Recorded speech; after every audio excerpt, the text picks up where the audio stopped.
Case here, and today I'm giving you guys something a little different. So, in the past for the Gear Talk series, I was usually the only one, but with the promise of others showing their kit off. Finally, I got one where I'm not the only one doing so. And this is because the event we recently went to was a shooting competition, the Ebbert Gunfighting Challenge at Range 51 in Tennessee. This is an annual shooting event we try to go to annually.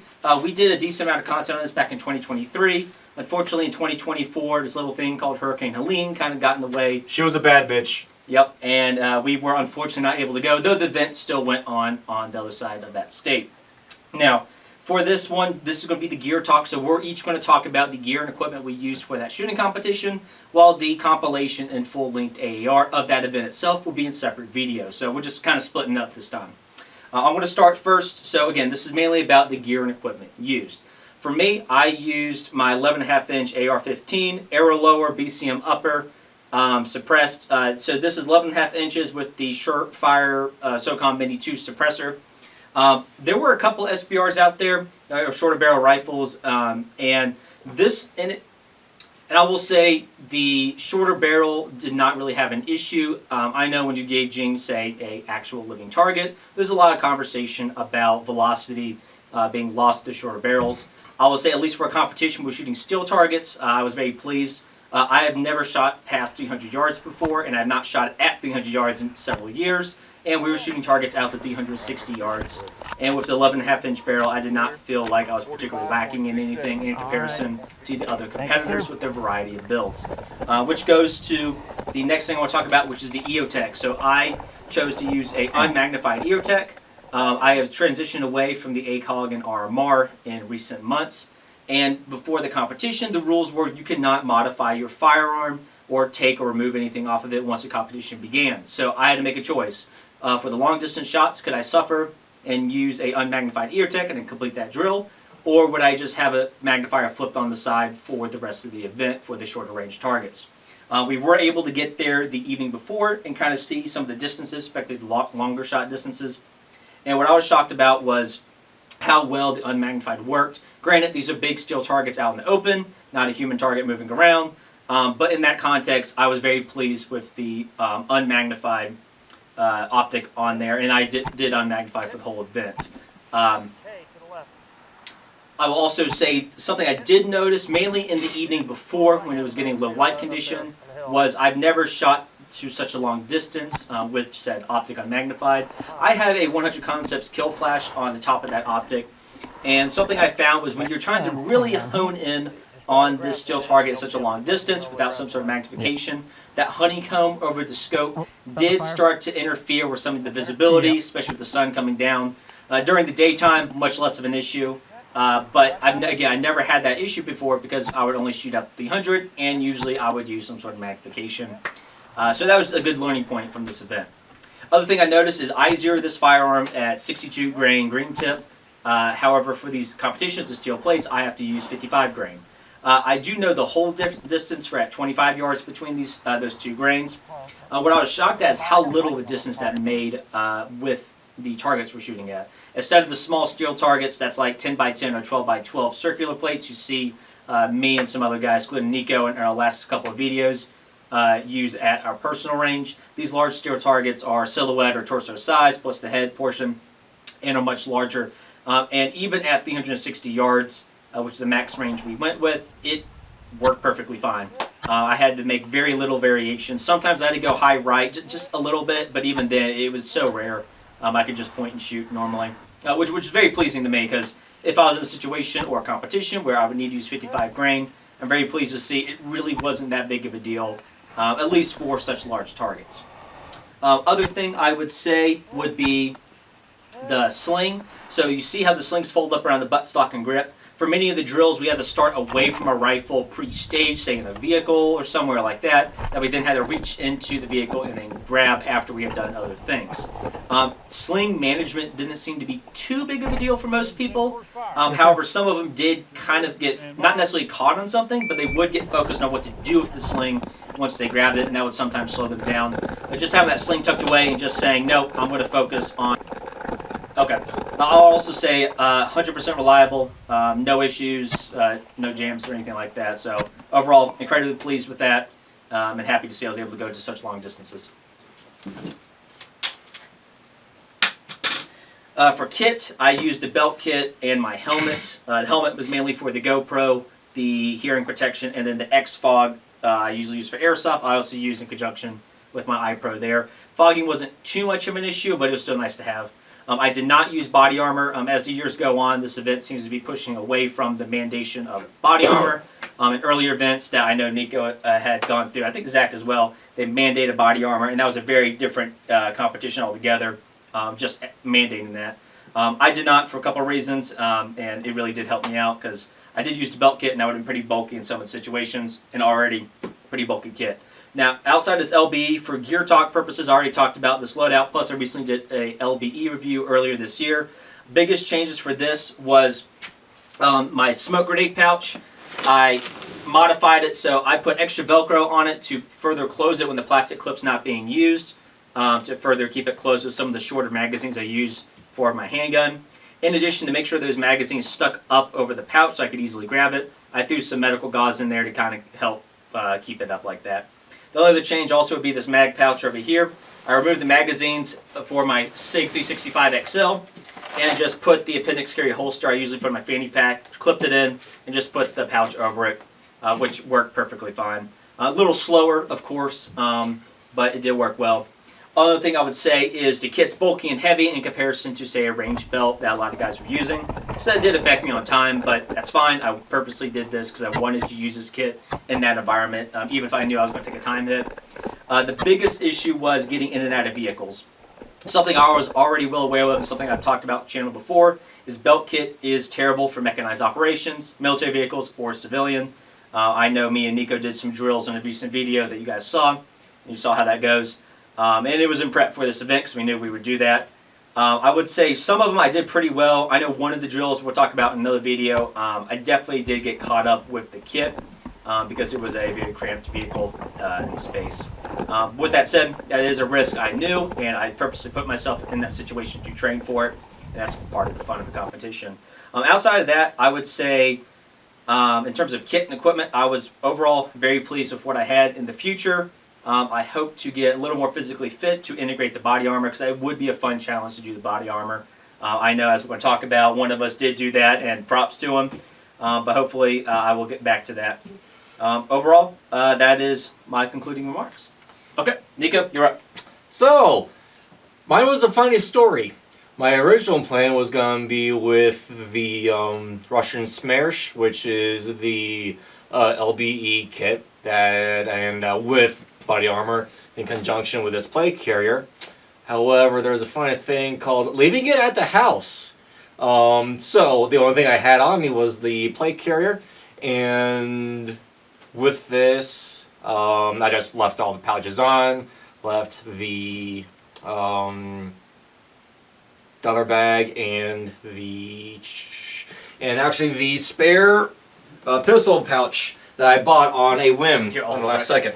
Yeah, so this pistol pouch is actually very similar to the one that was running. It's still the same company, it's still the same model, the Mark 12 or the M12. It's the Bianchi Mark 12. Or the Bianchi, yeah, the M12. With the leg extender.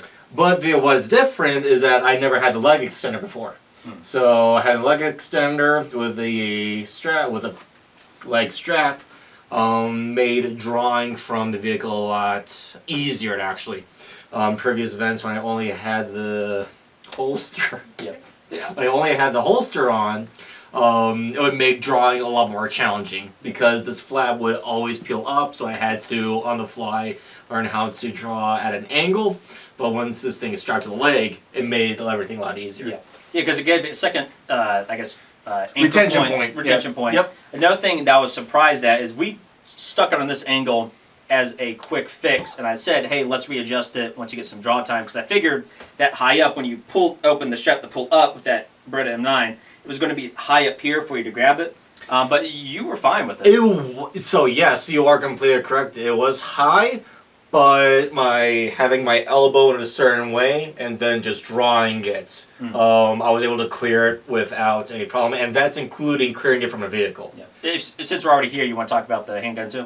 Yep. So this right here, the new girlfriend to the edition is the Beretta M4, M9A4. Yeah. So the A3 and A4 are going to be very similar. That being the size of the frame and the rail system. The only real difference, I think, is just the, correct me if I'm wrong, but it's just the safety or selector, and which this is going to be only a decocker, and then as I release tension, it just goes back, and then it it's just, off. You can see the hammer moving, so it's not an actual safety, just a decocker only.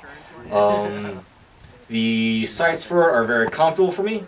However, what's something that I've never actually fixed or changed is that the front sight is all supposed to illuminate. It never does, but the rear sights do.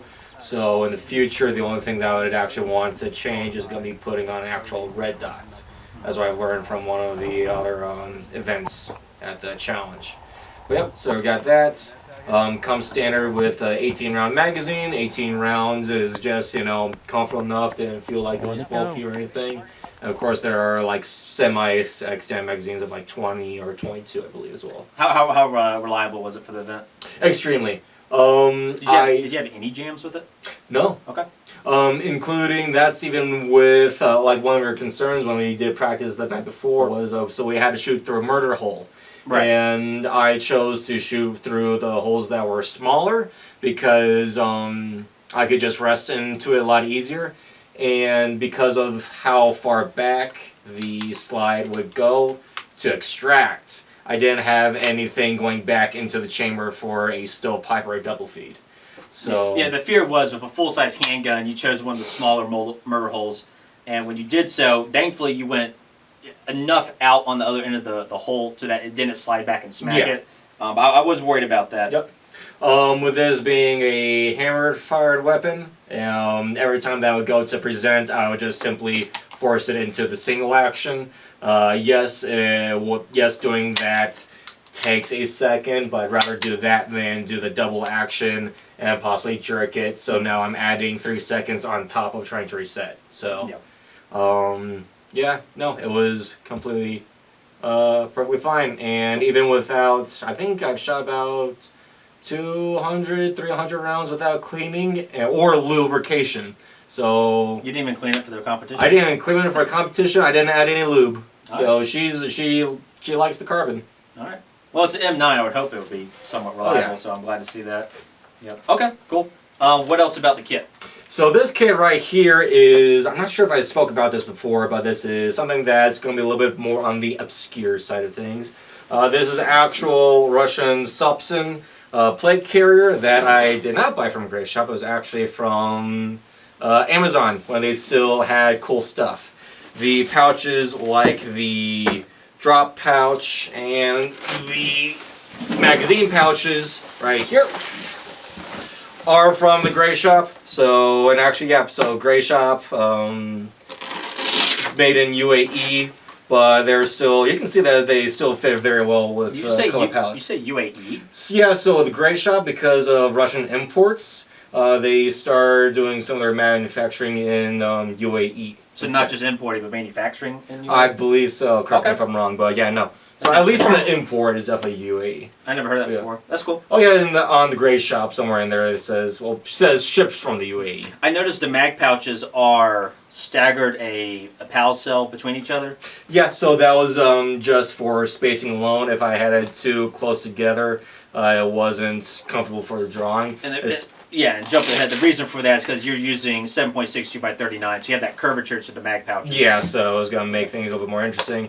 And also, on top of that, I needed a little bit more space for my thumbs because not only do I like using 30 rounders, but I also have tankers. Yeah, so there's just the one right here. So I like using 20 round tanker magazines when it comes to shooting prone. If I'm doing like sprint, drop to prone 2 or 4 or 6, 8, then I would use the tankers because these are just a little more comfortable. Now, and parts of the equipment that I wanted to use were Magpul magazines. That was also left at the house. on top of that, so I only could use the steel magazines from South Korea and Croatia.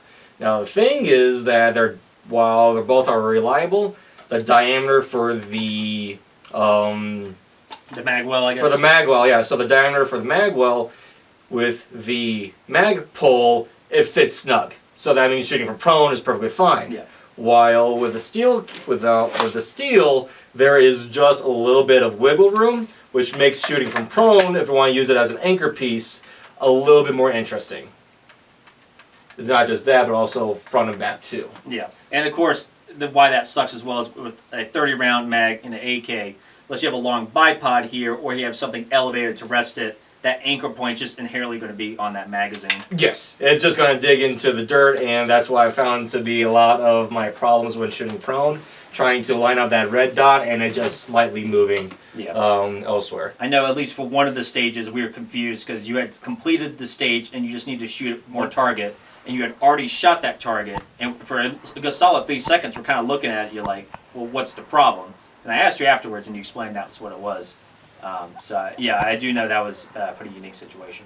Yeah, so with that, shooting at the targets, it wasn't that the targets were an issue at all. It was just the, may I see the rifle? Yeah. So my red dot here, my Trijicon red dots and the 3x magnifier. The red dot is stable, it holds really good. Is just trying to sight it in. I am sighted in between like 100 and 125 yards. Yeah, so that would be a massive heights over bore situation that I was having with a lot of the up close targets. Yeah, so I assume you did a dedicated zero at some point at like 25 yards, and then we did a fan fire at 100 to 120 yards before the competition. And then that Friday evening, we were able to test out the longer distance, but you didn't really make adjustments to your sight. I only made adjustment to the windage. Okay. And that was because I was just pulling too far to right than I was comfortable with, so all I did was just take a casing and adjust it real quick. But yeah, and also using the correct ammunition too. So with the American style of ammunition, all they have to worry about is grain type. I have to worry about country of origin and dates.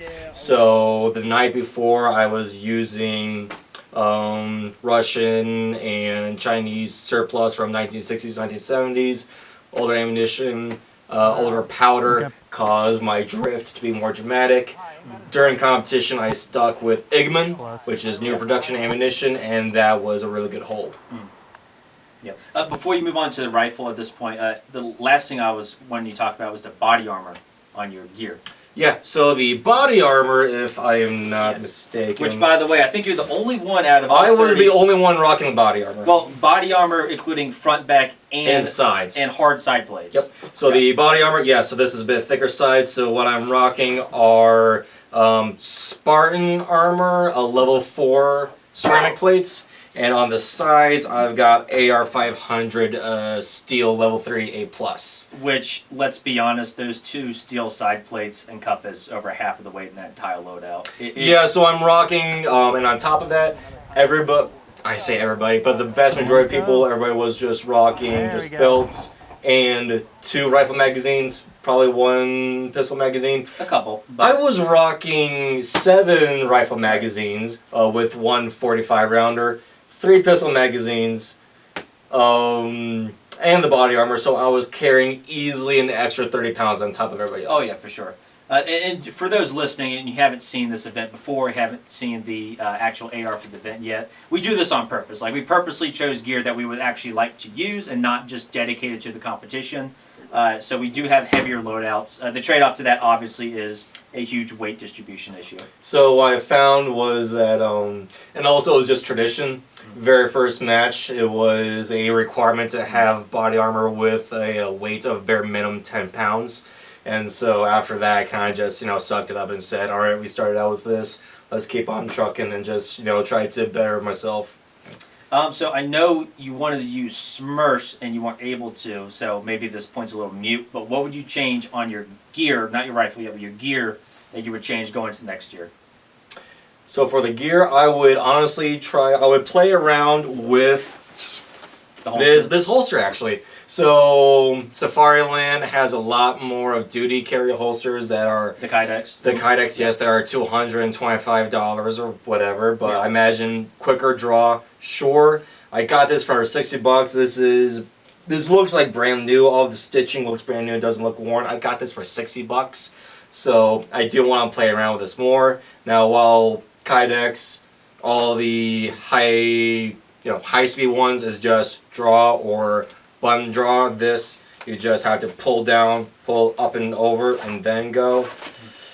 Yes, it might eat up some time, but if I'm comfortable with this, I've been using this type of holster for 2 years now.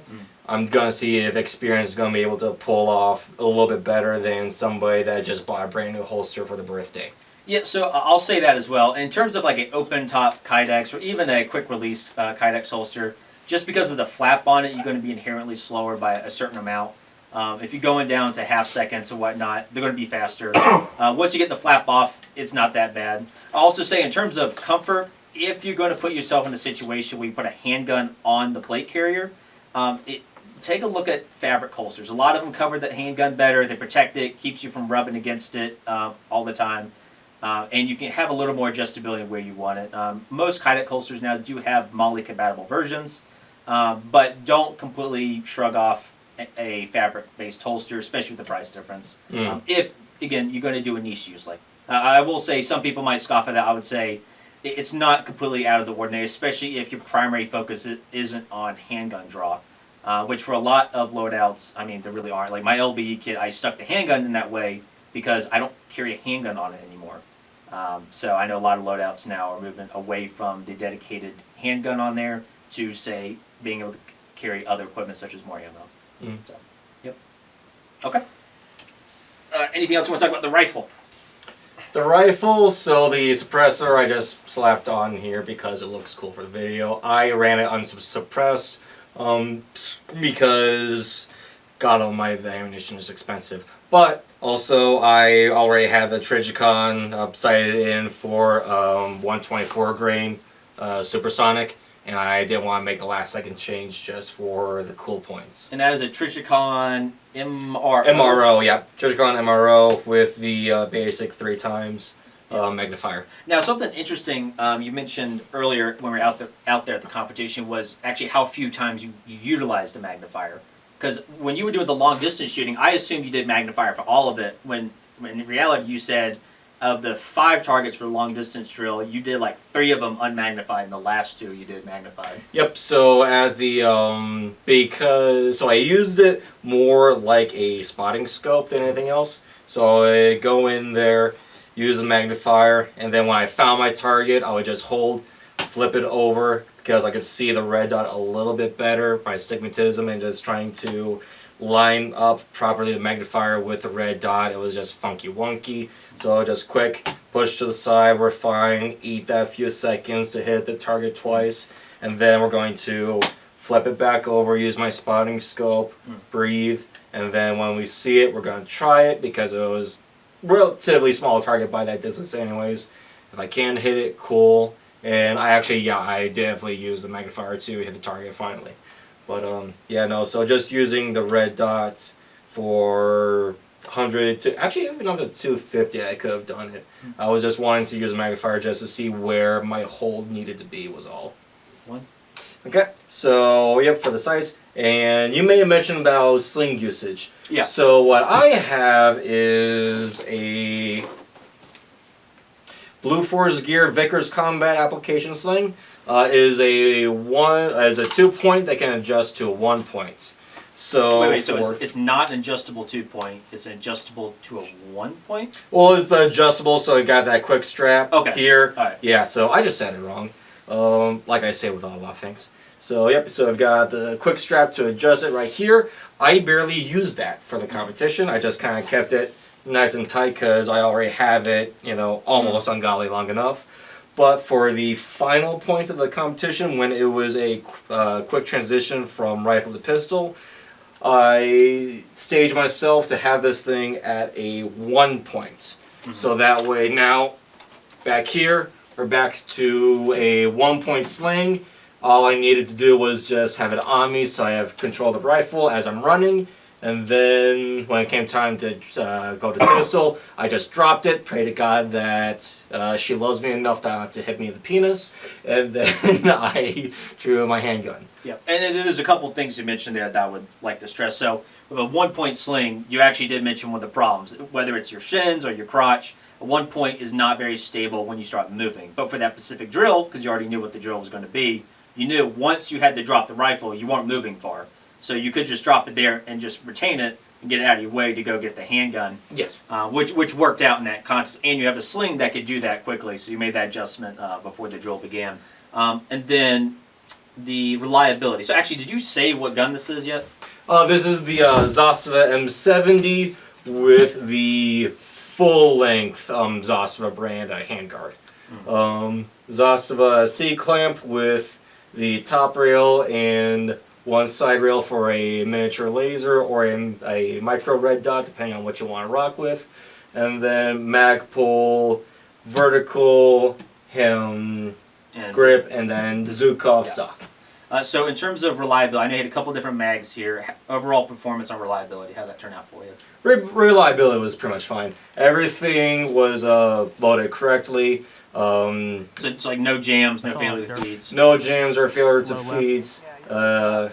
Selector lever was perfectly fine, as some others would like to say differently. Yeah. But well, sometimes it does go up, but I'll give it credit. It went fine. It went fine. It went fine. One thing I did say was, with that AK, I have never seen you go past really 100 yards with that AK before. I know you go to range 51 and other ranges as well, but I never saw it. So seeing that, especially that long distance shoot where you're going past not just 200 but up to 360, yeah, I mean, all of us missed a couple of times doing it, but in terms of, a combat accuracy or just trying to, effectively hit the target without wasting ammunition, I was very pleased to see how well you did with that AK, and to find out after the drill, half of those you did up to 200 wasn't even magnified. I was further impressed by, because the AK platform is not something I'm familiar with. Plus, in 7.62 by 39, it's just very different ballistically out the distance in comparison to 5.56. So I thought that was really neat to see. By the numbers, 300 yards, we're reaching like the halfway point to its combat efficiency. But I mean, like, my holdovers was not, aiming to the sky. Right. It was just aiming either slightly higher or slightly lower because of just me sucking. It was not going wide or dipping extremely low, as in, like, that would be the actual ammunition itself out of the 16-inch barrel. It was just all personal. Breathe, see where you're actually doing it, and pull the trigger. Yeah, fundamentals, and ultimately, the Sestava was able to upend its end at the bargain as well. Yeah. So I thought that was neat. Okay, any concluding comments? Good. Find the right ammunition, stick with it, period. Yep. And then, out of curiosity, have you ever zeroed with that competition ammo? With the competition, yes. Okay. So this Trigicon Red Dot and Magnifier are zeroed for Igman brand 124 grains. Cool. Yep. Alright, so Utah, your turn. Oh, where's this beefy boy? So, Doing rifle first? yeah, Okay. I'd probably go with the handgun, but Here. everything right here. So, handgun's probably one of the easiest. It's a Springfield Prodigy, or what they call their 1911 DS for double stack. It has the Dragonfly Hex red dot on it, as well as a Surefire X300 Uniform Dash Alpha, which that didn't come into play, but the particular holster that I have on my gear fits for all of this, so I just kept it on. I have no issues with it. Love the full size. I ran a 20 round and a 17 round magazine. I like the 20 rounders with a little extended, what do they call it, the ammo plates on the bottom. Yeah. I like that for some reason, even though my hand generally doesn't deal with the base plate at all. It just seems to fit better. Did you actually use the extended ones for the competition? Yeah, I mainly used the 20 rounder, and at one point in time when I didn't use the full 20 rounder, I ejected the ammo out of my 17 and put it into my 20 to have as my main. And I filled up the 17 later. And then when you purchased it, I know the red dot came with it. Does the flashlight come with it? No, the flashlight didn't. The 17 and the 20 rounder came comes with the Prodigy, and then there's 2 options you can get depending on what barrel length you get. You can get the option that has the red dot or without. I chose to do it with the red dot just because it was a good deal at the time from the gun store that I got it from. But full size, heavy. If you actually know how to shoot, I swear this thing shoots like a laser. It just takes 9mm like it's nothing. It is so overbuilt for it. I can see the barrel; it's super thick up there. Yeah, I actually want to say that they use a bull barrel for it as well, so it's very much overbuilt for the cartridge that it was used for, but that's basically that's what made the Browning high power so likable, was because it was a frame meant for 45 shooting 9mm, and so there's not any recoil. Outside of what I'm guessing is probably going to be fatigue on my end in the beginning of the competition when we were using any of the handgun portions, it shot phenomenal. Those were probably some of my best shooting times were actually with my handgun, which surprised me. I thought I was better on my rifle. But towards the ending of the competition, I could actually feel that fatigue kind of setting in a little bit, and I had a couple of others where I struggled. One particular event, I ended up struggling to DNF because I ran out of the limited ammo that we had. It was the 4 plates, 8 round stage. Yeah, and I whiffed 5 rounds, so those next 3 didn't end up mattering, but I just kept shooting in between the plates. I don't know what went wrong. I assume it was mine because the next one that we had afterwards when I was putting rounds on target, I think I missed 1 round out of those last 4 we had. And something I would say about that is the 4 plates, we'll show a video of it, are very small plates. They're maybe 3 by 3 inch, and even when they're stacked on top of each other, there's a good 1 inch gap in between. And even though this red dot seems to be working quite fine, for a handgun, it's still higher than the iron sight. So I do wonder if there's something to that. The red dot I actually only used during one portion of the competition, and that really? was, yeah, so the first event that we did with that target, that was, what, 25 yards, I think is what he said it was? What, the barrier shoot? Yeah, the roof. Roof. The roof on the slanted with that furnace. The white one, okay. Yeah, so that white one, that one was the only time that I actually ended up using my red dot. Everything else, I was using irons because I have basically trained for my irons to get out to around 25 yards, and then I have my red dot sighted for 40 because I get flashbacks to the last time we were at the competition. We had the 40-yard shot with the handgun. Oh my god. And I basically went, I'm not missing that shot. I'm not going through a mag again, so I have the red dot sighted to 40 for long distance, but I mostly use irons for anything 25 in. Right. And something that's unique about that deal that they often, was it Springfield Armory, right? Yeah. That they often do with selling the red dot with it is you can actually see the iron sights quite well through the optic. Yes, I was very surprised by that. I just expected I was going to lose my iron sights and just use the red dot, but yeah, this one, when you've got it in there, it is clear. You can drop that red dot or the iron sights fairly low in the sight picture, and you can still see quite a bit out of that red dot. I actually, say what you will about Springfield or whatnot, I really don't have many complaints that weren't my issues. The RMA issue that I had to send it back in was my fault, honestly, when it comes down to it. And that was something that happened before the competition. Oh, way before months. Yeah. I was afraid I actually wasn't going to have this pistol by the time that I got it back, but Springfield just cranked it back out and sent it back. I mean, if you want to share it, you can. I wouldn't really count that as an issue on the gun. Yeah, so then again, it was my fault. One of the screws came out, and then I say it stands up to it with the screw that came out that was holding the sear in. It took it roughly around 300 rounds before the sear finally had an issue where it ended up failing, and that was with half of it screwed in before it finally had an issue. So Zack, I kind of say that builds a little bit to its reliability, but you know, your mileage may vary on every firearm or whatnot, but as it goes for me, I've absolutely loved this thing. I love shooting it. Now, for reliability for the competition. As far as I know, I actually had no issues with it. I had more issues with my Glock last time than I did with this one. Yeah, I think you were the only one of handgun issues back in 2023, and outside of that, our handguns usually went pretty well. And part of that's because sometimes I might add stuff on the outside, but we don't usually change what it is out of the box. Yeah. You mind if I say some things about this as well? Yeah, absolutely. So I am not a 2011 guy, and it was interesting seeing kind of the experiment from afar with Utah here with this. So this Springfield, it's not the cheapest 2011 on the market, but it's definitely on the cheaper side because 2011s get very expensive. Very much so. So when I first saw it, I was like, yeah, it's heavy, I get it, but the 2011s, first off, like overall, the feel, like it just feels smooth. I was pretty impressed with it. in that regard. I mean, the red dot that comes with it, it just kind of works. Was it pre-installed as well? No. Okay. No, they had an extra plate that you could take it off with Got it. and install it. So. Well, you zeroed it pretty well by the looks of it. And I thought it was just interesting seeing it from afar. I know I didn't see the brands, but I know there was a lot of other guys out there with 2011s. As a matter of fact, if you just do it by 2011s, I would say it was probably the second most common handgun model out there behind Glocks. Yeah. So I was very Mac surprised. brand or something. I know that they were talking about I have no it. idea. Yeah, there was one guy talking about Mac brand. It's just that 1911 style trigger pull, just that single action trigger pull. That is just very light and crisp. Yeah. And So, rifle, I wish I could tell you that it was mainly just one thing. It is a absolute hodgepodge. I'm going to out myself. I did SDI.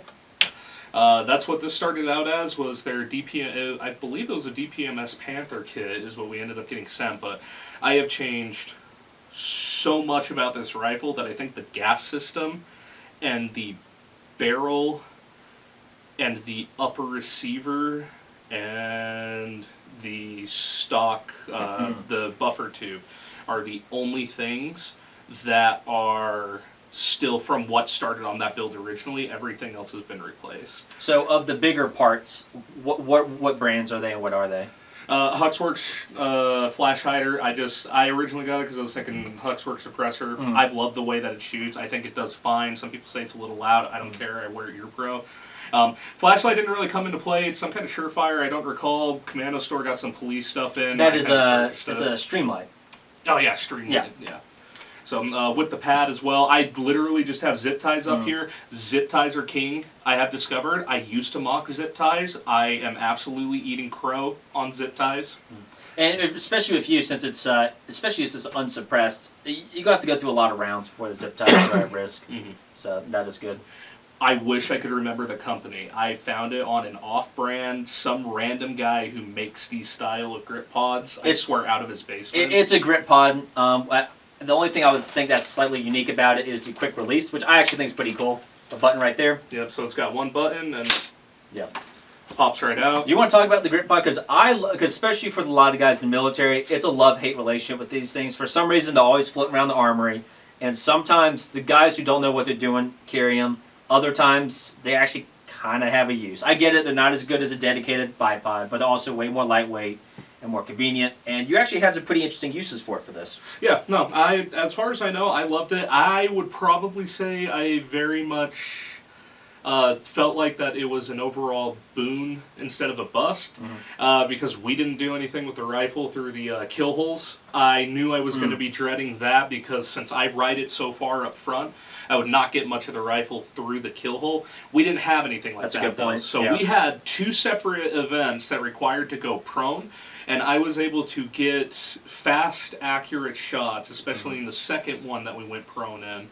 I was able to get fast and accurate shots, but I don't, like I had with my bipod before that I had ran, I always felt like that I had issues trying to drop both, but with this, when it was in, it was out of the way, ready. I could still get the grip that I wanted to on it, but then once we went prone, I could just drop and went down. And also a weird thing that was actually kind of nice, a couple of them, the ground, since it's all grass and it's kind of on hill or whatnot, is a little bit uneven. This one, having the camp degree, was actually kind of nice. I got some minute adjustments that allowed me to just be able to put rounds on target. I'll also say there were quite a few people who did have, I'll say that quite a few, but there were quite a couple who had bipods. There were two other people that had bipods there, which is the first time outside of me. I basically was the only person that did two other times that we went to that competition that had bipods. People asked me if I wanted to keep that. I said yes. I tried to run the events as much as I could with the bipods, and it was kind of cathartic to show up and see more people actually starting to put bipods on. Yeah, and at least for my short experience with it, you guys have much more experience with this range in the competitions. It did seem more dedicated, longer range for a couple of the drills. It was nice that I could basically hold on to it while running, and then once I got set up, it was just a push of a button. I didn't have to think about it. I didn't have to think about grabbing, because that was kind of the issue I had with the Magpul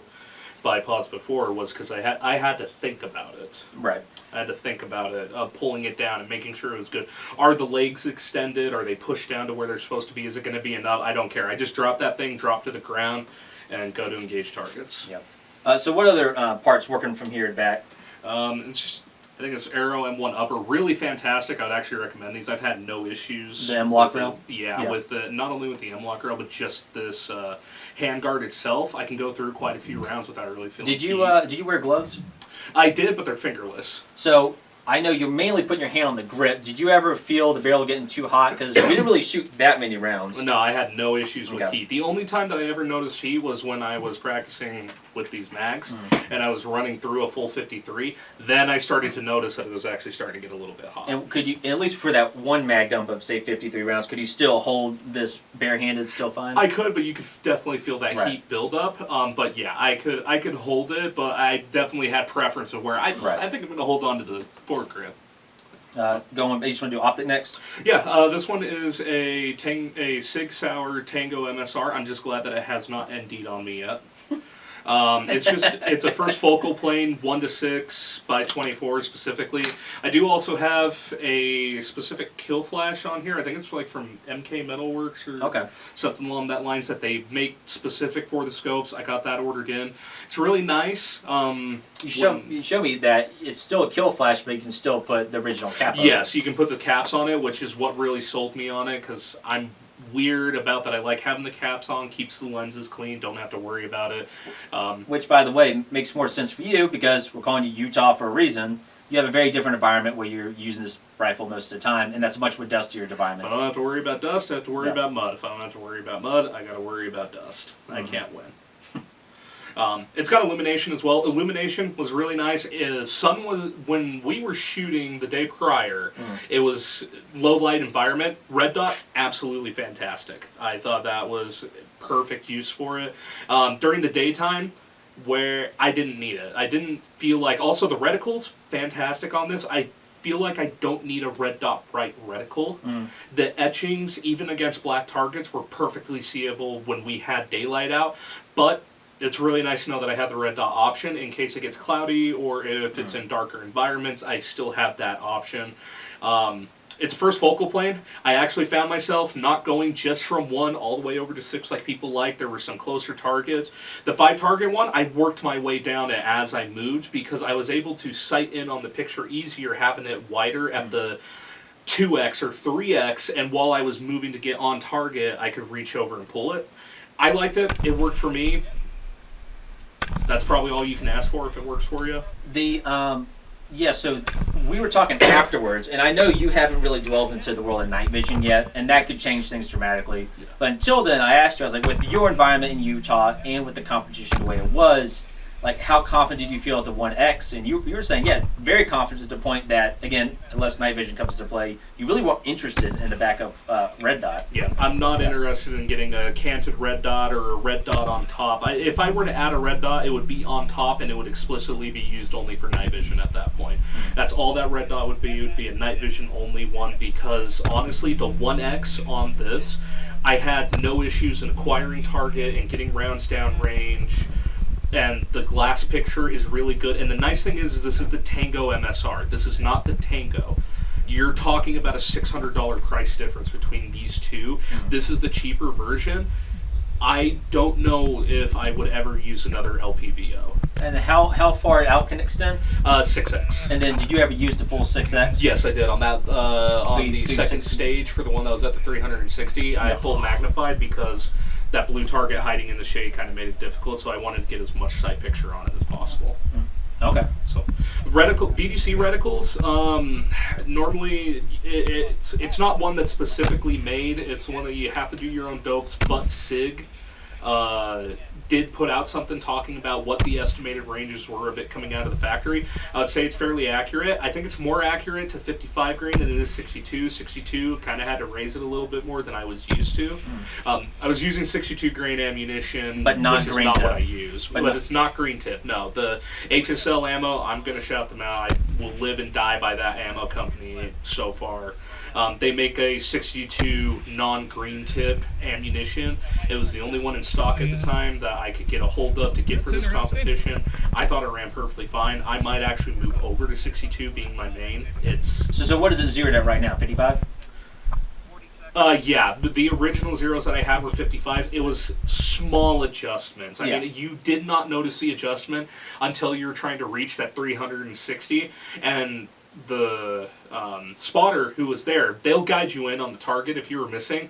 When I fired the first shot to what I was used to with the 55, he said just short. I just barely adjusted it upwards, put it, and I essentially hit that dead Were center. you aiming dead center at the silhouette at the 360? Roughly, I believe I was actually aiming a little bit higher just because the way that the hill was sitting, I didn't know necessarily if we had to drop it. So I aimed a little bit higher than dead center just to see if I could hit it. So you're saying the 62 grain dropped a little lower than the 55? Yeah. Which makes sense, it's a heavier grain, right? Yeah, where it was reaching out to that 360, it dropped a little bit lower, but I barely adjusted. I barely moved it down. I essentially just dragged one of the lines from kind of tapping the target to where the line was actually fully touching the target now, and Oh, the iron sight's still there. All right, so we're laughing right now The iron because sight. as we're talking, this entire trip we've been together, I can't say shit, though. I didn't even notice it. So why is there a rear iron sight but no front sight? because I ended up I had stolen the rear iron sight off of the Springfield Saint that I had before. Put it on here because I think it's a nice sight. I didn't have the scope by then. I got the scope in stock. It says here 65 inch-pounds. I went, oh, I get this all lined up. I get it all good. Oh, that sight picture is good for me. And I torqued it down to the 65 inch-pounds. And I looked at that and I went, there's something wrong there. And I realized that I had left the rear sight on the back. And I just haven't wanted to remove it. I mean, you can at least see here, I'm not going to show it to there, I've chewed in when I was twerking But you can just unscrew this and just take it off. No. No? I cannot. If you see right there, even taking off the cap, if I end up removing the cap on the scope here, trying to unscrew it, you have to lift it up because of the sides here. Either taking off the screw or whatnot, but I have fully removed this and taken it off and trying to, you can't, like even sliding it off that way, there's a piece back here that's still hooking onto the rail, so I have to lift it up, but it does not give me enough clearance to lift it up and take it off, so I just have to a live Dremel with it. that can fix this. No, it literally, have a that's called Dremel just that can taking off the fix this. scope. That's a permanent fix, Niko. He wants it back. Yeah, I don't care. I don't want your Dremel. I just- My bad. Okay, so carrying on, what else do you got on the rifle? I mean, other than that, I think it's like a K2 grip and the... Just Magpul. I think the ACS Magpul stock, it's a thicker stock. I like it. It's so much so that I'm honestly thinking I might move to a fixed stock. I normally keep it extended. I like the thicker, the heavier feel of it. It's just... It feels a lot nicer when I'm going down shooting, but so far I've really liked it. The battery compartments are neat. I'll probably eventually use those. I store... This takes batteries, right? Like a watch battery? Like Yeah, it does, but I have a couple that also, like my hearing protection takes like AAA batteries, which fit inside of the slots. Oh, that's nice. And I have, it's kind of difficult to get out, but I have a spare dummy round to help use for pushing out the pins because they're a little bit stiff. So if I ever need to take it apart or whatnot, I keep that stored along with some kind of gauge that I have honestly forgotten about. Do you put anything in the pistol grip? You have the space for it? Nothing, not yet. I plan on eventually keeping the spare bolt in there once I get the attachment for it, but I plan on putting a spare bolt in the grip. Okay. And yeah, isn't that the one with the insert so you can put a bolt? It has like a bolt insert? Yes, yeah. This one should be good that I can use whatever the Magpul insert, so if I want to keep lube, a spare bolt, batteries, that type of stuff, I can put it in there. I just figure keeping the spare bolt in there will be good. I can keep batteries and other things in the side compartment here, so, you know, keep a lot of stuff on for my rifle, on my rifle. Okay, so let's go to the elephant in the room. The lower receiver. Yeah, so first off, who makes this? What is this? So this is the lower receiver is made by Desert Tech, which is a company out of West Valley in Utah. They call it the Quattro 15. The reason why they call it a Quattro 15 is an AR-15 that takes this proprietary quad stack magazine initially. Does have an adapter to use 30 rounders, and those 30 rounders stick inside of that mag well. I get nearly no play with it. I actually almost prefer it over a normal AR-15. Yeah, I know you haven't tried, you know, all the mags on the market, but at least for Stand-Ag and Magpul, have you tested those with the singles? Yes, I checked the 7 Magpul mags that I own, then I checked all 10 of the Brownell aluminum mags that I had, the one L3, L5 5A3, is that the company? You sent me that tan magazine last year. The Lancer. Yes, and so the Yeah. Lancer, I checked that one. I checked a aluminum 20 rounder, a Magpul 10 rounder, and a couple of other AR-15 mags that I happen to have. And I wrote down in a book, most of those had absolutely no feeding issues. In fact, none of those had feeding issues. The only issues that I ran into is the Brownell aluminum mags, and a couple of the Magpuls and a couple of the other random mags just wouldn't drop free. You just had to pull them, so it was a tight fit when they put them up. But there was also zero wobble in any of those pulls either. Yeah. But yeah, when I eject them, I had to pull them out. But the main thing is this Q53 mag. Now, if I may, Have about you the tried sanding down the other magazines? No, and I probably won't. It's no, not an issue. so Okay. what I would say is something about the single stack mags with that adapter. And we talked about it too, is getting the habit of maybe having that on your kit or your rucksack or salt pack with you. Yeah, there's already the pouch and everything. I planned on having that there to have just in case. And then to a certain extent, you can install it kind of field install. Do you have to use tools to put that? No, it's completely toolless. I recommend popping the pivot pin so you get access into the receiver. It'll make it a lot quicker. You can actually install it through the bottom of the mag well. It's just kind of a pain in the ass. But no, it's no tool installation. It's 3 pieces. The only downside is that probably, I would say, the most important piece, because it's what extends the mag well out to be able to catch it and release it, is just a small piece. If you lose that, which admittedly it probably is easy to lose if you drop it, it just kind of sucks that a lot of that hinges on that one point. Not something you do in a firefight, but something you can do outside the comfort of the home. Yeah, I probably wouldn't recommend trying to install it under night vision and stuff where you're going to drop it, because it's also all black. Maybe if you painted a different color, it might work. But yeah, that's really the only major downside. Outside that, no tools, quick and easy install. And so far, the magazines that I own, it's worked all of them. I would say them not dropping out isn't the end of the world, but what it does indicate is if it's so tight, especially in your environment in Utah, it could get dusty enough to get grit in there that could lead to some problems. Yeah, so I probably won't use the aluminum mags, but the Magpul ones, I believe all of those, except for one of them, which I personally think I've beaten up a little bit more, was the only one that had issues. Other than that... Okay, sorry to interrupt, but I just thought that was interesting with the single stack. No, that was perfectly fine. This one is what they call their Q-Mag 53, their Q53 mag, whatever you want to call it. It strictly says it's restricted for Patriot use only. Take that what you will. It's 53 rounds. When you don't overload it, it's perfectly fine. You do have the ability to slip a 54th round inside of it, and that is where I have found that most of the issues come from with this, is if you do overload it, it does not want to seat the magazine properly, and it will drop out. I had that happen a couple of times. And to be fair, especially with stand-ag mags, that can happen too. You can accidentally load a 31st, but once you get used to loading the mag, you can feel, hey, there's like zero tension here, and just take the round out. Yeah. I will say, for a mag this big, it is interesting that there's no like window or hole to say you got to the bottom. Yeah. Not at the end of the world. That's the one improvement that I honestly sent out to them when they were looking for quality review. I said if you could put an indicator, or even if you started offering selections that had a window that's just had markers for what you had, that would be amazing. I would rebuy another 5-6 magazines. Something else I would also say is, I get it, Magpul does it too, but it just doesn't feel as strong polymer-wise as a Magpul. So having so much plastic components, I'm curious to see in terms of long-term durability, both in terms of retaining the rounds, but also getting beaten up. I know you're just a civilian, you're not necessarily using it for military use. And that's kind of the trade-off for me, honestly. I'm not looking for durability, I'm looking for weight savings for stuff that's carrying, and that's the one thing that they advertise on here, is if you take this fully loaded, and you take 2 standard Magpul magazines, and weigh the 2 of them, this is 30% lighter. Yeah, my problem with that statement, though, is at the cost of durability, you would inevitably have a cost at reliability if you go too far. Yeah. So there is a trade-off. And again, for me, I'm not doing this build, you are, so from afar, I find it fascinating to see what you're doing with this. Something else I would also say is first off, it's the width of it's very similar to 2 magazines wide, so all your double magazine pouches will fit it, if it can fit a normal 5.56 magazine, if there's 2 of them, which is good in the design.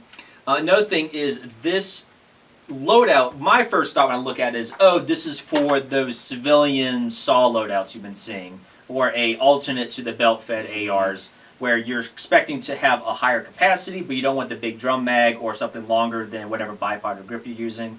And in that regard, it's an interesting concept, though I'm a little skeptical as we'll go through it. One other thing I will say that is a plus side on this, if you guys have loaded drum magazines, you know how difficult that gets during the end. That's true. These felt Niko's like grinning over there. Yeah. I have at least one drum magazine. I still have to fire it though. I need to fire it eventually. That's part of the problem, Niko. Yeah. With the drum mags. But the drum mags, people just keep complain winding about. it. It's fine. They complain about loading them as a big issue. This, I felt like that I was loading an extended AR-15. It just felt like a normal mag. Yeah, because you helped me load the other one, if I recall. Yeah, that's kind of what you got the impression when you were.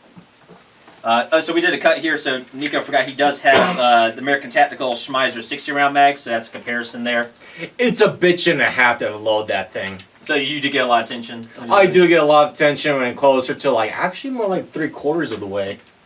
Yep. In a heavier pack. Like a stendo. Yeah. Now going on to the rifle itself, you have an ambidextrous safety here, which isn't part of the kit, right? It's just. Do you know who made that? No. So the ambidextrous safety is radiant as well as with the charging handle. It's the same one that you got with the SD. The only thing that came with the lower, there's only 2 proprietary parts with it, and it's the ambidextrous. Here, turn mag it sideways catch. so that they can see it. Yeah, so it's the ambidextrous mag catch up here. They got the lever on the right side, standard buttons on the left, but the lever on the right, and then the mag drop button. Those are the only 2. They do have a parts kit listing for them, so you can buy spare parts if you need. And then putting that's that the in. only So thing. something for the audience to see. Because it's so wide, there's a gap on the lower in conjunction to the upper. Personally, that bothers me a lot. If you put the magazine in, it's going to cover that up. If you use the single stack conversion, does it cover it up as well? Yes, because the clips that sit on the inside will cover up a portion of that, and then when you stick in the magazine like normal, it fills in the rest. And the biggest reason why that bothers me is, again, dust, grime, dirt. Especially when those small moments when you take the mag out, you're potentially asking for something to get near the bulk carrier, which is why the dust cover exists to begin with. But, I mean, in theory, it could work. Personally, I would just like to see if they made an alternate design where maybe they can add some couplings on the side to cover up the top. But I mean, that was kind of my initial worry about it. And then the trigger itself, that's not standard, right? No, that's a Geisley SSAE, I believe, 2-stage trigger. I was about to say, we can talk about the problem child now. Yeah, so before we talk about the elephant in the room, I would say... It's either the safety or the trigger. It's one of those 2. Yeah, so I would say first off, because this is so weird of a build, what was your experience with this reliability and round count wise before going to the competition? Basically before the competition, the only issues that I ever had was IMI did not like to be rapid fired. So Geisley 2-stage SSAE, it's non-adjustable, so I can't change the rate. So whatever it is, I think it's 1.5 pound trigger pull. I tried to rip as much as I could to check out these magazines because I had no idea what the competition was going to ask for. So I tried to rip a 53 round mag. I did IMI ammo first because it's my oldest ammo, and every 20 rounds it had issues. I popped in HSL's 55 grain 5.56, and it ripped through it just fine. I had no issues. Other than that, I haven't had any feeding. The only times I have feeding issues are when I overfeed, and I realized that because I would unload all the ammo and recount it. I have 54 rounds in there. So the IMI ammo, what made it different? Is it just the round just a little differently shaped? I don't know if it's just that or it's kind of the same thing with my Glock. The Glock that I had issues with beforehand, it just didn't like ammo, and we put the bullets side by side of different ones, and some of them it would take, some of them it wouldn't. I think IMI with the mil-spec standard versus the commercial standard, I guess, that HSL makes their ammo from, just might have been enough to cause an issue. Which is kind of contradictory if they're trying to make this for a warfighter. Saying. But That's what it started out as, right. And then moved over to civilian, so I don't know necessarily. But yeah, I'll have to check more, and it literally could have been that the handful that I grabbed out of that magazine wasn't a lot. I eventually got to take it back and just fill up all my mags and call it a day. Okay, so in terms of round count, what are you looking at so far? I want to say that I have put a little over, when I was trying to do the math, I want to say before the comp I put in a little over about 600 rounds in this lower receiver, I think. And then the bolt carrier / upper? All that too. Okay. The bolt carrier technically has a little bit less. I had a particular bolt in here, and then while cleaning it, I ended up getting a patch stuck in the gas key. Nice. And I have no way of removing that, so I had to go take the bolt out of my spare AR and put that in there. So it doesn't have as many rounds. I would say they're probably equal because that was the bolt that was in the one beforehand. Yep. Do you guys count rounds? No. I do. I don't. I have a Word doc where I count rounds, because I'm curious. You guys just don't count years? No. No? No. Only me? Just keep drinking your beer, Niko. Or I just count years on the rifle. Do my gear review. Get out of here. I'm part of it. So the reason I say that, because honestly, that's really not a lot of rounds, especially for something that talks about its ability to take capacity in terms of rounds. So still very early on. Yeah. But let's talk about the elephant in the room, which is how did this perform during the actual After the course, call it a day. Yeah. So I think the issue we had was at the one that involved the dummy with the tourniquet, right? So you start with doing the handgun, you then go around, get the dummy tourniquet. Yes. Then yeah. you- So that was the yeah. one that we had the more serious issue at. Yeah. Right. So just finish. Yeah. Put the tourniquet onto the dummy. Take the rifle. I went to go and shoot. I had it shouldered up, and then I pulled the trigger, and I noticed two things. One, it went click, and two, the trigger did not pull back all the way as much as I wanted it to. Right. And of course, it was rack and tap. I ended up ejecting it. Tried it again, so it reset the trigger, and then I pulled it again. Did not go as far. Click. I want to say it did that 2 times. Ejected out the magazine, smacked it back in. I did that at least a few times. I think I ejected, when I counted, it was 6 rounds that I went through. I loaded in my spare magazine, but while I was loading it in and looking at my chamber, I noticed that my safety selector was not all the way up. It was canted slightly. Rounds in the chamber, the trigger has already been pulled because it went click. The round still in the chamber, been pulled. I put in the new magazine to see if that was the issue, and I was about to rack it back, saw that. Pointing in a safe direction. I need to emphasize this. When you're doing this stuff, if you're clearing things, keep it pointed in a safe direction. Because when I flicked my safety selector to go up to fire, the pin fully unseated, and it went forward, and it expended the round into the dirt about 3 or 4 feet in front of me. Yeah. It had this similar. He unloaded his rifle beforehand. Is this mine? Yep. Ooh. Oh, I've got Failure to fire. 22. Uh-oh. Able to find a just QB. Uh-oh. And I have to use tape for it to go wobbly. Yours too?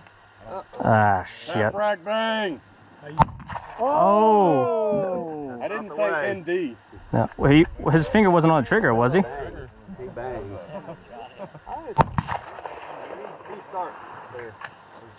Shit, yeah, something's going on with that gun.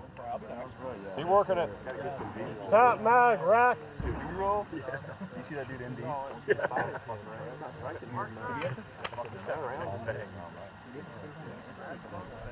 It's not seated on. I think it was something else. I think he pulled the trigger and then it went off. Then it went off. Yeah. It was a delay.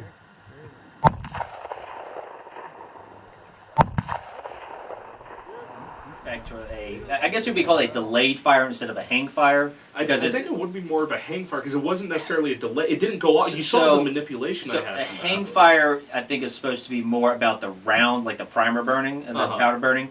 A delayed fire would be more of a mechanical issue, which I think. Okay. But yeah, I got footage of me and Niko watch it. We've heard the first click, and you could hear the groan of like a couple of us because we were like, "Oh no!" Because I knew you had something different here with the lower. Yeah. You charge it back, it happened again, and we're like, "Oh no, what's going on?" Like something happened, the firing pin break or something. Yeah. And then the third I time, thought it was light strikes. yeah, and then the third time, we all kind of just stood there and watched it as like the round hit the dirt a couple feet in front of you. And kicked then out. it was, oh no! Yeah, well, it was kind of the silence because the whole crowd was watching. We're like, what just happened? Because I looked back at Niko, I said, he didn't pull the trigger. Yeah, that's the thing. It's like my finger nowhere near the trigger on that one because I don't. I thought it was an actual cook-off. That's what what I thought too. Yeah, so cook-off would be primer strike, Hang slow, fire. hang fire, Yeah. and then finally the power burns. Now, and thankfully to the RSO's credit, I mean, they're already making sure you're already doing what you need to in the safe direction. And when they saw what was happening, I think they also saw your hand wasn't on the trigger. It wasn't an ND. Yeah. So they allowed you to continue. Like I was surprised. I know you kind of looked at them like, do you want me to continue? And they said, yeah, keep clearing it. Of course, so I went over there, but I knew pretty much what ended up happening because it's either I had impeccable timing that it either was a light strike or a hang fire or something. Yeah. That it went off when I happened to do that, but I guarantee that it's just that pin did not go forward all the way, but it had enough for me to pull the trigger and kind of like that. I mean, technically. Hey everyone, Case here in the future. We continued to take a guess at what happened here, but there's no need because after the fact, Zack sent me some pictures when he got home. Sure enough, the Geisley 2-stage trigger that he installed in there, the pins that he put in were starting to slip out and was a major factor in the trigger canting at a very acute angle inside of the lower receiver. That 2-stage trigger, though good quality with Geisley, has been removed and inserted into a variety of firearms Zack has owned over the years, and I think the trigger pack was just starting to get worn down, and this is the negative result of that. Needless to say, once that was identified, Zack immediately took the trigger pack out and replaced it with a mil-stick trigger until he can get something better. However, that should mitigate the issue we were talking about here. Pretty extreme case, but hey, ultimately it's a rifle build that he built himself. Parts started to get worn down. It could happen, and it did. So, is what it is. At all times. Yeah. So with that said, that was a lengthy discussion on the gun and some issues we talked about. Well, I mean, it's something unique, definitely, so we kind of figured that. Last thing, sling. All of my gear, unless pointed out, just assume it's direct action. I basically have fallen in love with that company. It is expensive as all get out, but man, do I love it. This is their 2 points. Well, I actually think it's technically a 1 to 2 because you can slide. I think you can get it adjusted. Yeah, so you have the buckle here to where you can either make it a 1-point system or a 2-point. I like the 2-point, and it is a very, very slick sling. I actually, which one of you two said that you had the slings that you didn't use with the? Mine was, so it does have the adjustable strap. I did not play around with that strap. All I did was move it from a 2-point to a 1-point. In comparison, I actually used mine fairly frequently. If it was inside of a car, I kept it in close because I knew I wasn't going to be doing... I was just going to pick it up. I wasn't going to sling it over me. Except I think I did for the dummy to get it out of the way. But the other one, when we were leaving the car, I kept this as tight as I could and just trying to keep it out of the way. And it did great while moving, did not snag. I wear stuff off of my neck that was outside of my shirt, did not snag on it at all. But most of the time, I had it adjusted outwards so that you could get a longer length to have it sling around and somewhere in the center, or just even quit. It's the little things in life, standing around waiting for people to go to get that adjusted, to get it tighter against your chest and kind of relieves that weight hanging off or pulling forward from your gear. It's fantastic. I think this is great. The padding, I remember you made mention of that. Yeah, so it's a 1-inch sling, but it still has padding on. I thought that was kind of clever. I want to say that is specific to their Mark II variants. You'll be able to go on, if you want to go get it or check it out, I believe it's technically their Mark II 2-point sling. It has the padding. If for some reason you don't want the padding, you just want the 1-inch, they have that option too. Mm-hmm. Okay. Now moving on to gear. I guess for starters, this isn't your full loadout. No, technically it's not actually a third of the loadout. A majority of my loadout is here.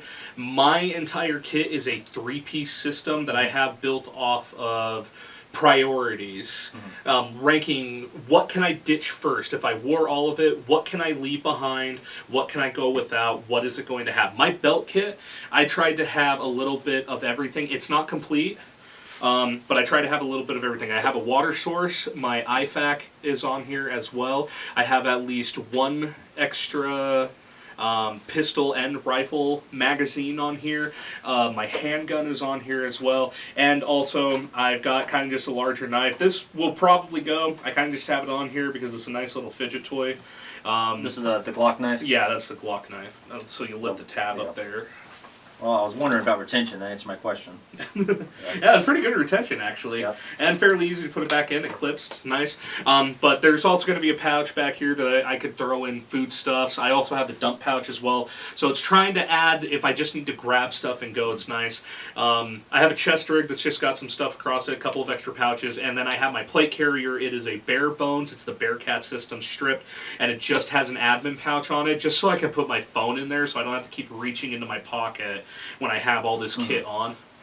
Something yeah. I'll also say is this is something you see very often where a lot of guys are going back to the LBE system with a little modern twist to it, but a lot of them haven't made the full jump, and what instead you see is beefed up pistol or range belts with a light suspender, something you could put underneath, say, a chest rig or a plate carrier, and still be comfortable with it. For example, we see a lot of that in Ukraine right now, and not the full jump into a dedicated LBE.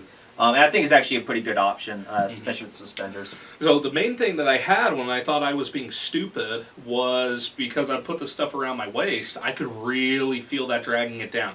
Just getting something like these suspenders that they offered and putting it on and throwing that load not only around my waist when it connects to the inner gun belt, but also just having it kind of get thrown on my shoulders and dispersed around my body. I started just throwing stuff on there because I'm like, this feels light. If you're going to put a canteen on a pistol belt, you're probably going to want suspenders. Yeah, and I mean that even depending on how much you pack your IFAK in as well, or what you're planning on. It's nice, but I guess we probably go left to right. Technically, these were the fingerless gloves that I had. They're actually at a glove station. I so far have liked these. This is Did you cut them yourself, or no? These are how they came. so? How did you? So what was the idea behind going gloveless I or like fingerless? when I'm grabbing stuff or when I'm making adjustments. I like having my fingers there. So I keep 2 sets technically on me nearly at all times. I didn't hear because I need to go out and go buy another set. I lost both sets of gloves somewhere, so yay me. But I normally keep a gloved version and a fingerless version. So if I ever did need to move to gloves, I could just quickly swap them out. But I prefer fingerless because I like the ability to feel whatever I'm grabbing onto. It's just a comfort thing. Has that affected you in the cold weather in Utah at all? Not really. No, surprisingly. I thought your winters are pretty cold. It depends. Okay. Sometimes they do. Other times it only snows on Christmas and then stays 50 to 60 degrees for the entire season. Oh, really? Welcome to Utah weather. Okay. Okay. Yeah, I mean, I can see the pros to it to a certain extent. It's just how you handle the cons. I mean, there's some times where you're just dealing with mags, you're going through brush with thorns, you think, man, I really wish I had the gloves. Well, yeah, see, and then so that my hope would be is that one of these would have it, or if I had it on my chest rig, or a pack even, with the full kit, would just have those spare gloves. It's like, oh, I'm heading into a dense wooden area. Let me just swap the gloves out real quick. You like the hard knuckles on them? I do. I am favorable of the hard knuckles. They can be a pain in the ass when you're trying to reach into your pocket to grab a phone, which is why I got the admin pouch and the plate carrier. On from there, This holster is interesting. Let's talk about this. Yeah, just Glock knife, like I said, snuff room, put something there, maybe could put bayonet, not. Yes, and so I have a drop leg holster. The holster is not from Direct Action, it's from Comptac. And it's 2 pieces. One, I don't know if they're offered necessarily anymore. They've been out of stock on Springfield's website for a while. It's a duty-free holster. I just like the added security of having the cover here.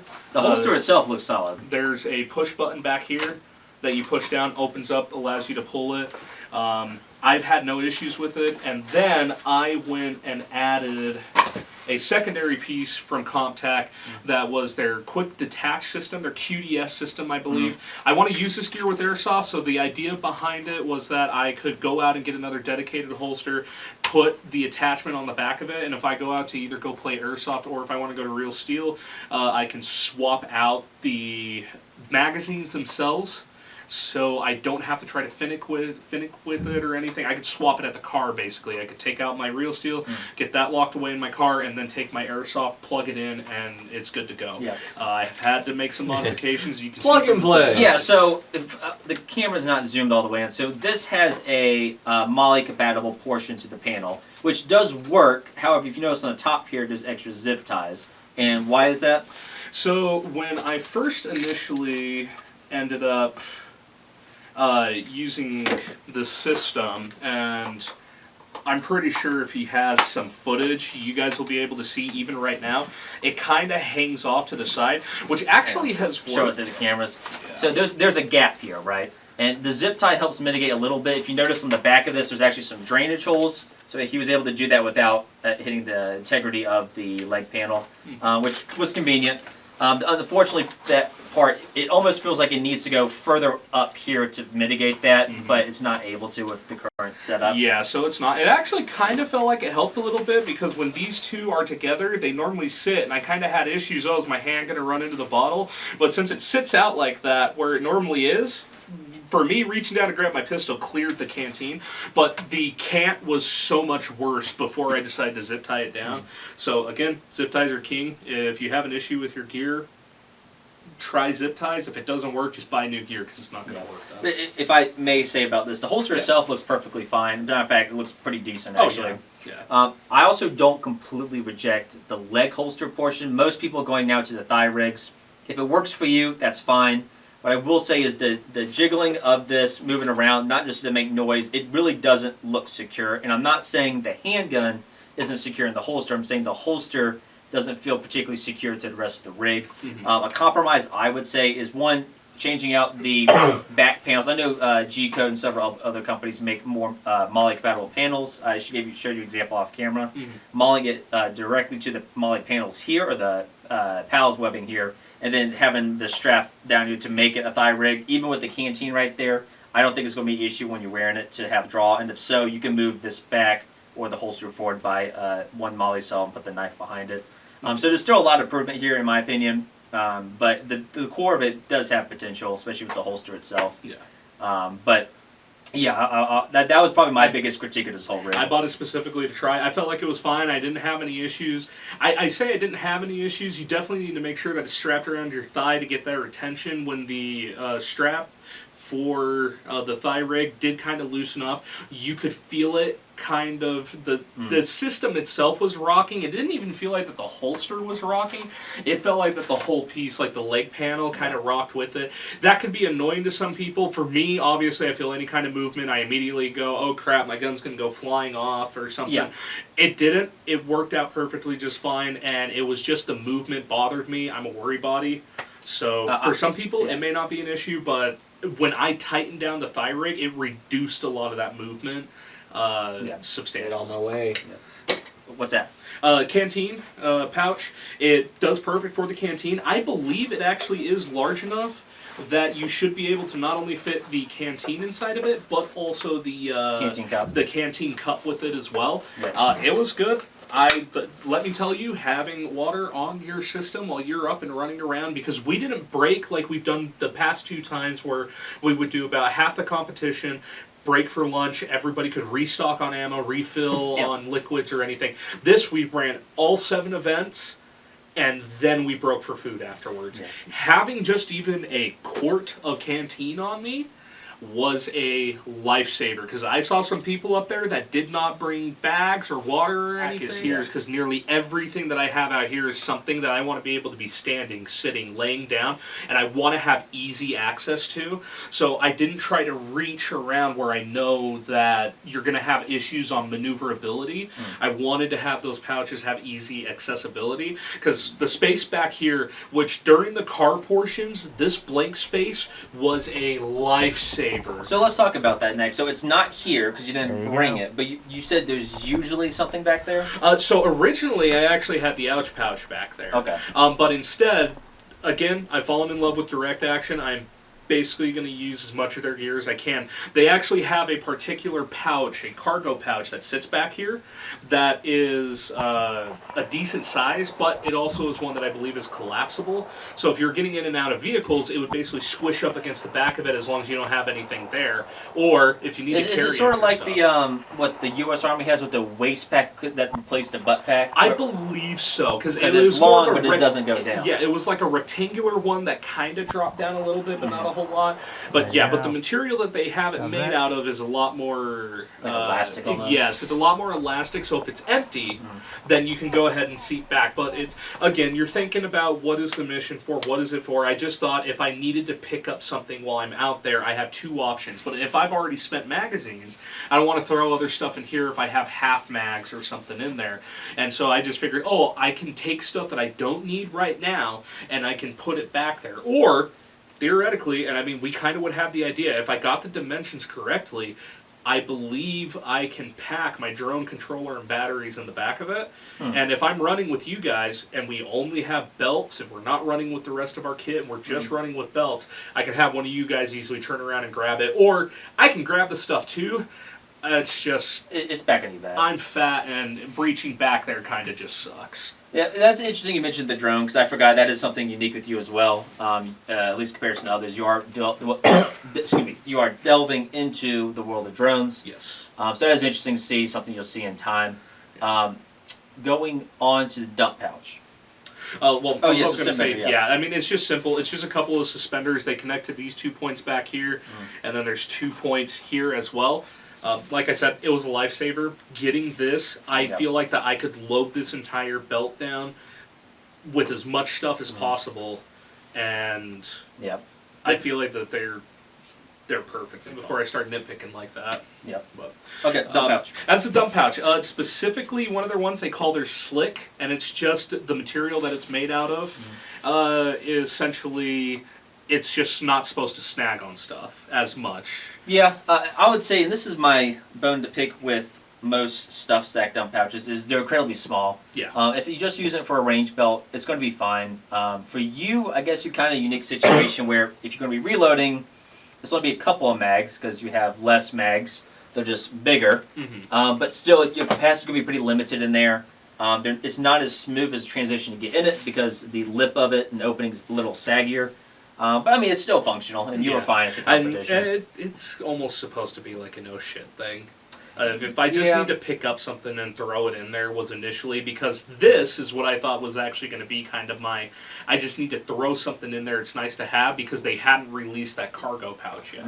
Now that they have the cargo pouch, I'm kind of 50-50 on whether if I want to keep the slick one or if I'll go ahead and go get one of their larger and better dump pouches, especially since I'm moving over to using larger magazines. I would encourage you to get the bigger one. Just understand you need to play around with your real estate, especially if you get the other pouch. So I got to figure out what the cargo pouch is first, and then I can start working on most likely replacing items. Because remember, you got the center point here. If your rectangular pouch goes more to this side, are you okay with it being not symmetrical? Off-centered, or, if there's some adjustment. So there's still some stuff. It's just, I will not lie, direct action, for what you're getting, if you were to go out and go look for comparisons, you can probably find it cheaper.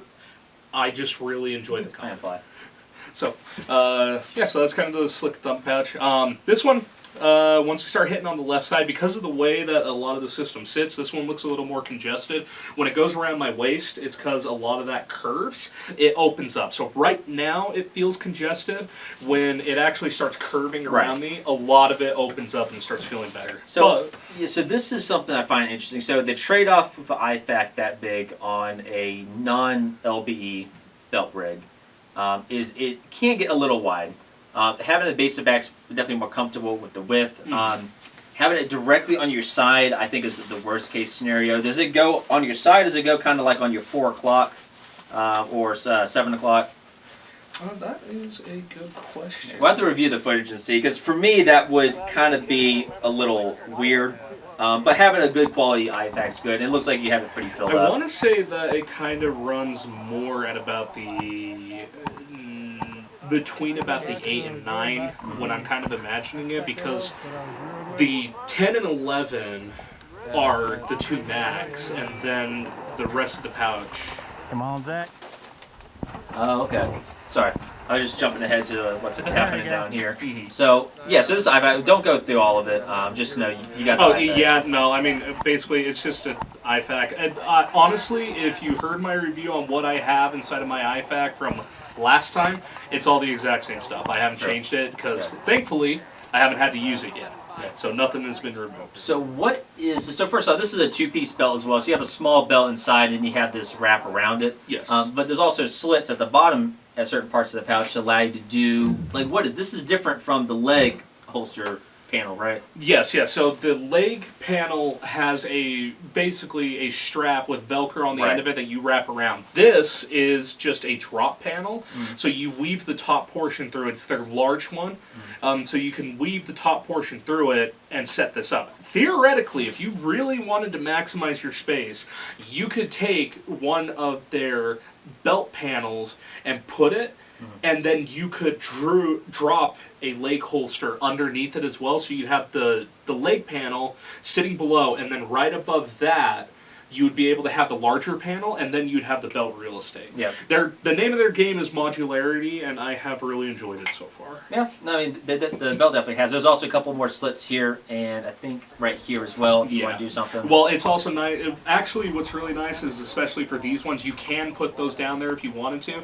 These have been really great for when you're trying to get your belt to go through, or if you accidentally twist something up. True. Having these middle sections here make it so much easier to be able to adjust it than having to re-pull out the belt and redo it. So I think it might have been a 2 for there. Yeah, and this is actually an interesting example where, at least with this design, this is one thing a 2-piece belt system has over, say, a dedicated LB or range belt. For me, I'm usually against this, or I don't have a preference toward them, because I just don't see the point of having that gap of the 2 different belts. Yeah. Or at least for a larger LBE kit. But again, they are doing it smart.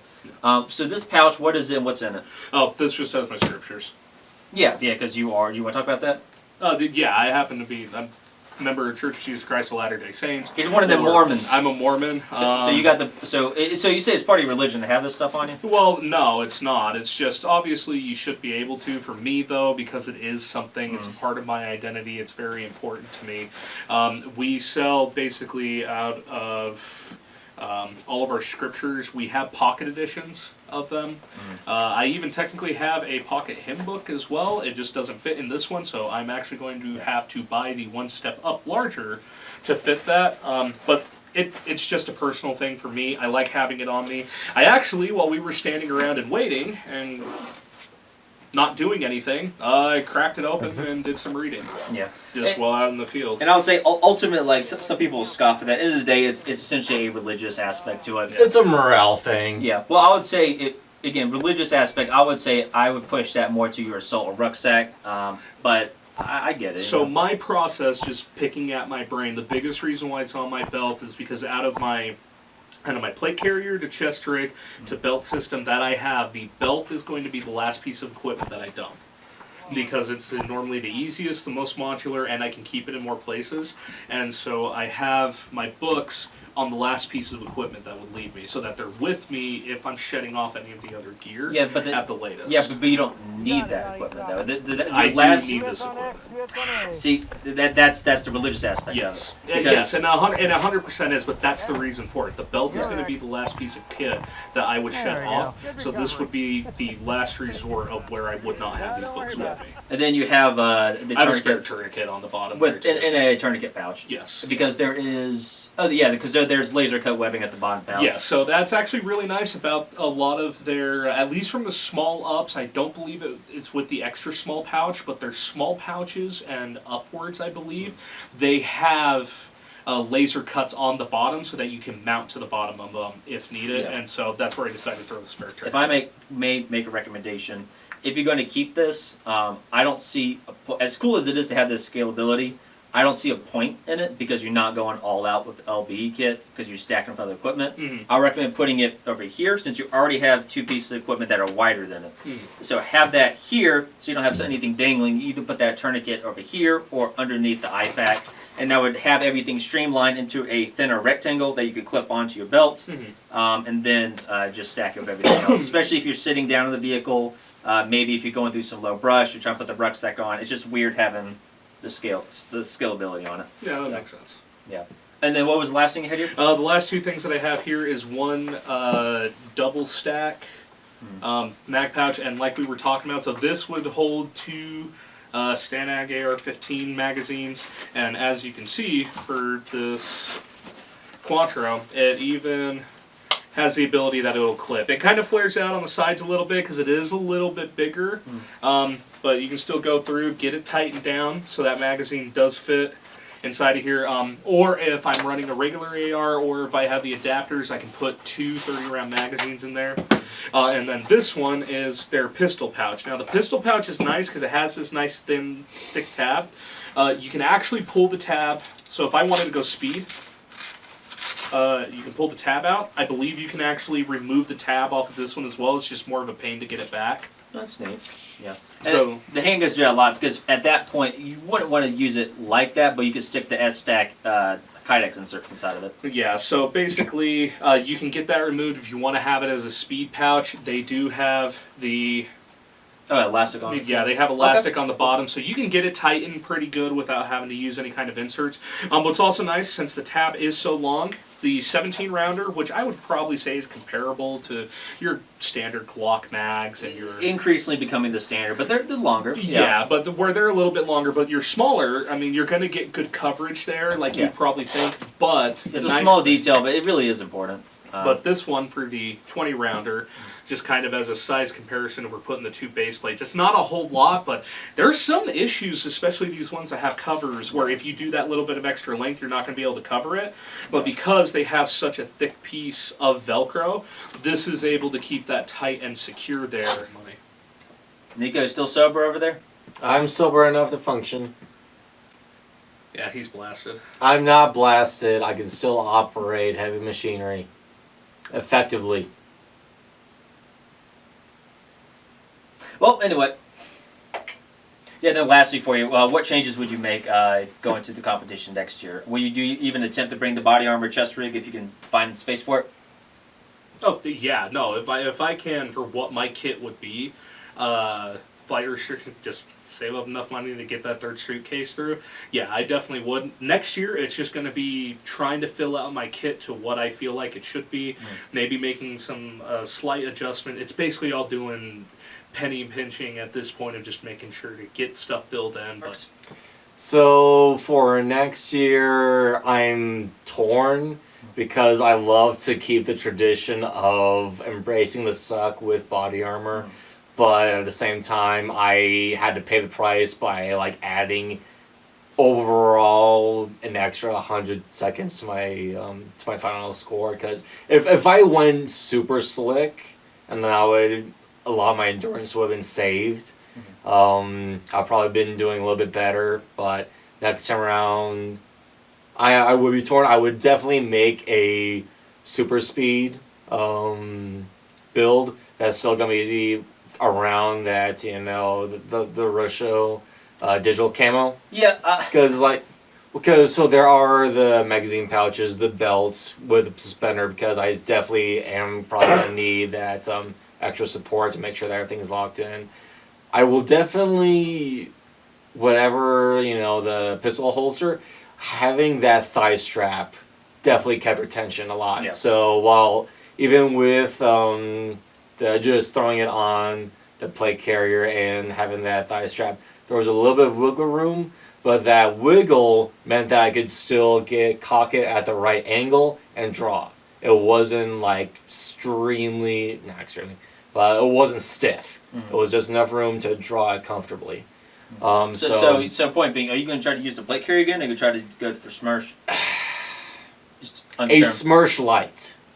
Okay. So Smersh would be there's a commando store that has the 6 to 9 magazines. So why create a new rig for a competition where you can just use your own gear? Because the point of the competition is to use the gear you use. That's what separates it from. Well, so that's what the originally RSOs. it was. This one, all of the guys that won were super slim. Well, yeah, but are you trying to do this to win the competition, or are you trying to do it as a training experience? Because the original Part of me really wants to win. This is 100%. I'm stuck between that coin flip of taking this smart and wanting to test out equipment and make it right, but the other coin flip is I really want to win. Okay. Well, Well, beating the RSOs. I'm just saying, out of 30 people, I came in dead center with my giant belt kit. So, I mean, if you can refine what you have, that's an automatically immediately jump right there without spending money on new gear. Just saying, being devil's advocate on that. I get it. Like I'm a gear whore. I'm gonna say it. But He said the word. yeah, in terms of my obsession with tactical gear, however, I absolutely refuse to collect a whole closet full of it because I just don't really find the time to use that much. Instead, I just use a loadout or two and just keep building off of it. But yeah, you know, if you can do more with what you have or consolidate into smaller loadouts, instead of 20 different loadouts, I always push for the smaller option, more condensed option. 4 loadouts. Thank you very much. Okay, Soon to be 5. I know that's the problem. Competition is separate. Oh, okay. Well, okay, I disagree. You disagree on my entire life's existence. I know, but we're still friends. Unfortunately. Is this turning to therapy now? No, I No. hope not. Listen to this video. Alright, so I hope you guys enjoyed this pretty lengthy gear talk. Finally got someone else on here outside of just me yelling about gear like an autist, so that was nice. Again, this is a company part of a compilation, an AR event from this same shooting event, so you can be seeing a lot more content from it. We'll go into greater detail about what actually happened in those events, and you know what we can learn from that from training experience outside of our own personal equipment. So, thank you guys for watching. See you guys around next time. If you have any comments or questions, put them in the comments below, and I'll see you around. God bless. Bye.